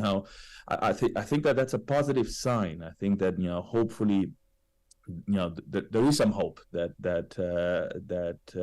this model is unsustainable and some change is needed. But of course there is the fear. I mean. One has to remember in the 30s when these sort of things happen, the two alternative models, Stalinism and fascism, and the Nazis were out there, and we had Father Coughlin, and those things in the United States. Those things did exist, and we have Trump, and in the election, God knows what happens next year. It's not like it is a case closed and simple election. I should say in Brazil, at least, we had a year after, actually January 6th in Brazil was January 8th. And a very similar thing. They invaded Congress. They tried a coup, and Bolsonaro, who was behind this, he's not in jail, but he is ineligible, so he cannot run for president in the next election. He cannot run until 2032, in which he will be really old. So the Brazilian judicial system acted promptly, and sort of made the connections of him being linked to this movement, and he cannot be elected. I'm sorry to say that didn't happen in our case here, and so it's a real danger, and God knows what happens with the Trump presidency. Yeah, but again, I come back to these numbers and this the economy that was, the economy that is, and the brave new world that can be. I hope we're in a transition period, because I'm hoping we've had enough of this. I'm hoping we've had enough of one guy taking 27% of the economy and shoving it in their pocket. I think for certain things, certainly there has been a new. So the Biden administration has talked.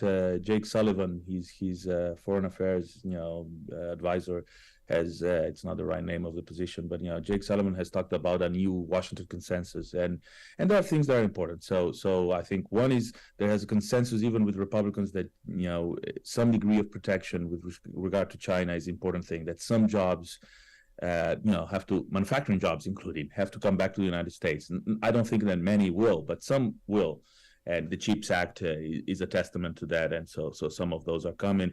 Some of those actually creating problems. The fact that some of these electric cars and battery, are more, mechanized and require less workers and hurt, unions. But some of these jobs are coming back. It has a preoccupation. Biden, I don't think that's a consensus. So Biden has a preoccupation with unions. He showed that at picket lines and whatnot. There is a consensus, I think, that industrial policy, all economists are talking now that industrial policy is necessary, and so that we need to be concerned with having key manufacturing jobs and sectors within the country, and so on and so forth. That's a consensus. But the notion that goes with protecting unions, and I think that's sincere and true in Biden. I'm not sure that is a consensus. So I don't think that even within the Democratic Party, that's a consensus. The Democratic Party still has a strong neoliberal, pro-business sort of, as you know, constituency, and the Republicans are just pay lip service to this kind of agenda. It is very much a corporate party. So that, I think, it's problematic that party is not completely there. So it is an agenda that puts at the center the American economy, but not necessarily American workers, for sure American corporations. I know I ask you this all the time, but there's still talk of a potential recession down the road. I've heard. I know for some it's a fantasy. They're hoping, they're wishing, because it will hurt Biden. It'll hurt the Democrats in the election in 2024, and probably the only way Republicans maintain power in the House. Do we have still a fear of a potential recession, especially because wages are rising? I got people telling me those unions that are asking for those pay increases, they're going to cause a recession. Should we be concerned about that?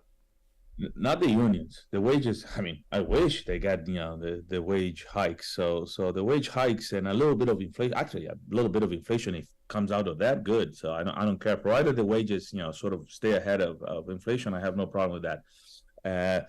My fear of recession is not from the higher wages. My fear of recession is what the Fed will do.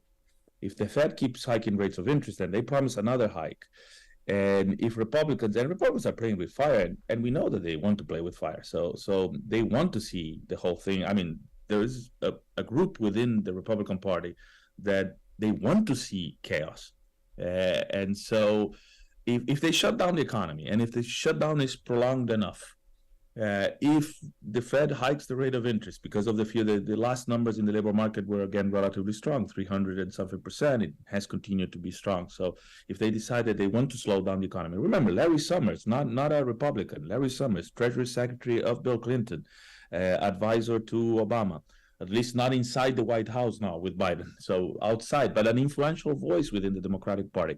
He said that we needed, at least 2 years of more than 5% of unemployment, or at least 1 year of more than 10% unemployment in order to control inflation for sure. So he's been asking the Fed to be more, hawkish and hike the rate of interest even more. And so I'm afraid that it cannot be ruled out. It's one of the things that keeps me up at night is the possibility of a recession. Having said that, we've been talking, as you said, for a while about this, and if the short shutdown, if the Fed sort of comes down and this is the last one of the hikes, and then they slowly start reducing the rate, maybe we do achieve the so-called soft landing. So it's not impossible. So we'll see. I mean, nobody has the crystal ball to know exactly what will happen. Economists very often get things wrong, and I'm certainly no better than other economists at that. I do get things wrong all the time.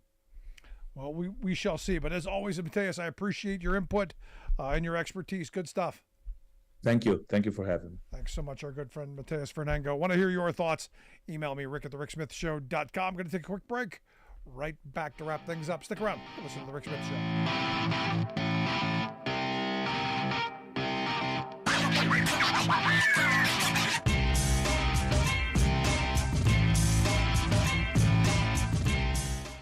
I'm Rick Smith, and this is Labor History in 2.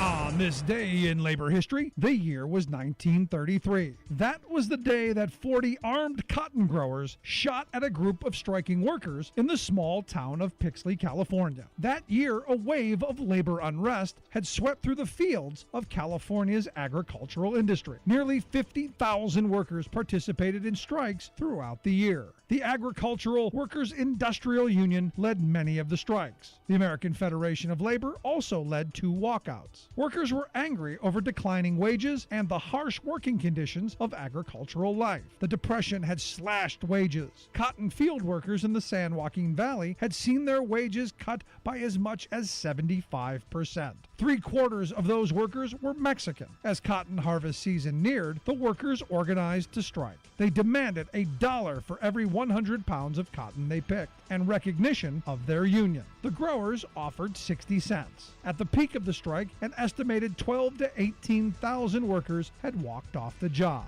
Anger mounted. Armed growers attacked striking workers, demanding they return to work or leave California. Strike leaders were arrested. In Pixley, the growers formed a Farmers Protective Association. They claimed to have as many as 600 members. Reportedly, one manager of a cotton gin told the farmers, "The time has come for us to take the law into our own hands and drive the strikers from our farms." The simmering tensions boiled over. As highway patrolmen looked on, a band of growers shot into a group of unarmed strikers. At least 2 strikers fell dead. The violence resulted in public outcry and federal intervention. The workers received federal relief, and a mediator helped to settle the strike. And in the settlement, the workers would receive 75 cents per 100 pounds of cotton. Like what you hear? Check out more at laborhistoryin2.com.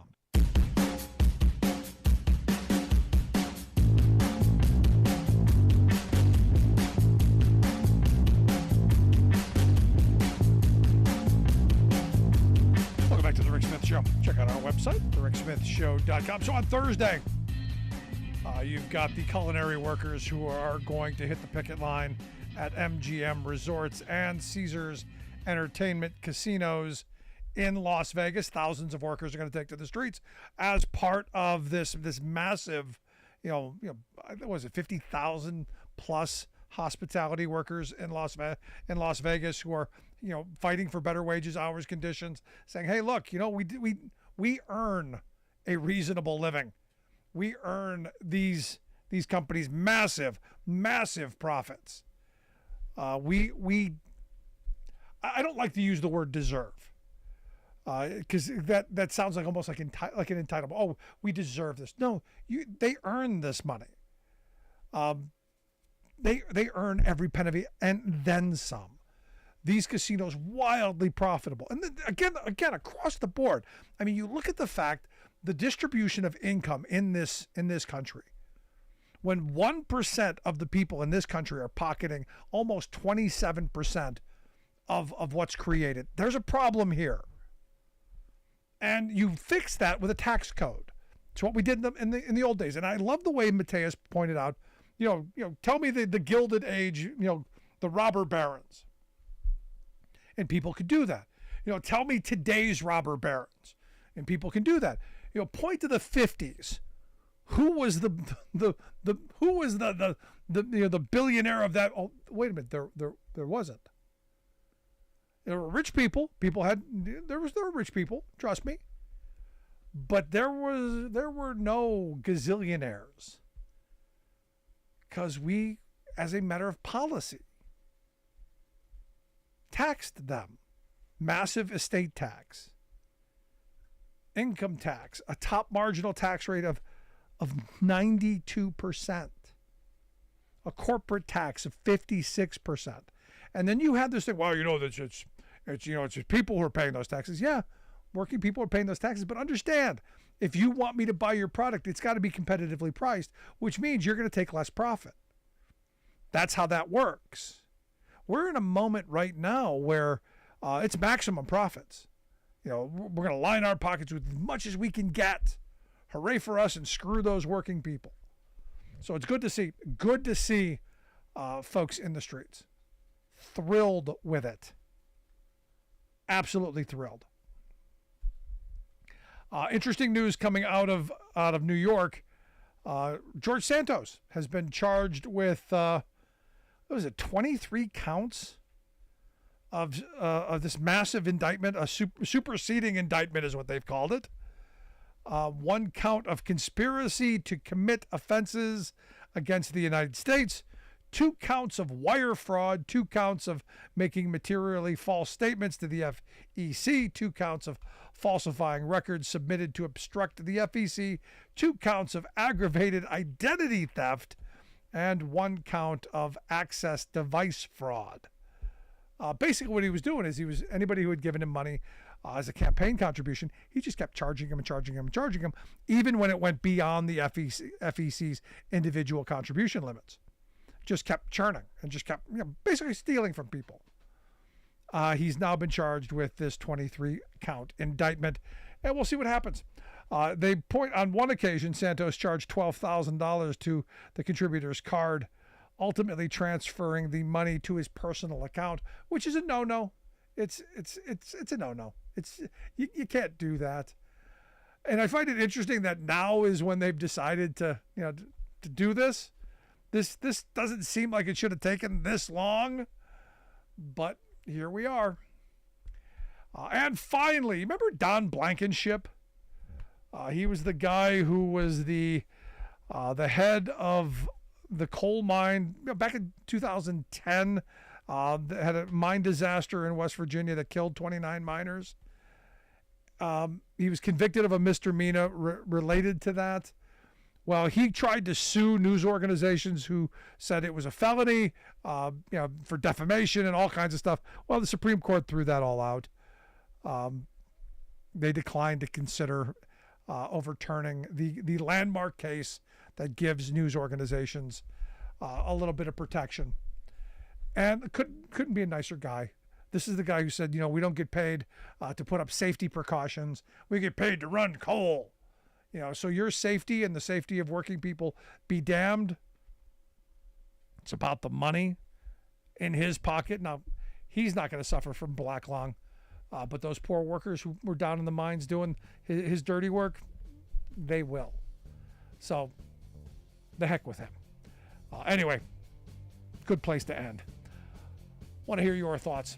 Email me, rick@thericksmithshow.com. If you miss any portion of the program, make sure you grab the podcast. Something I said got under your skin, on your mind. I want to hear. rick@thericksmithshow.com. Again, thanks so much for tuning in. We'll see you back here next time.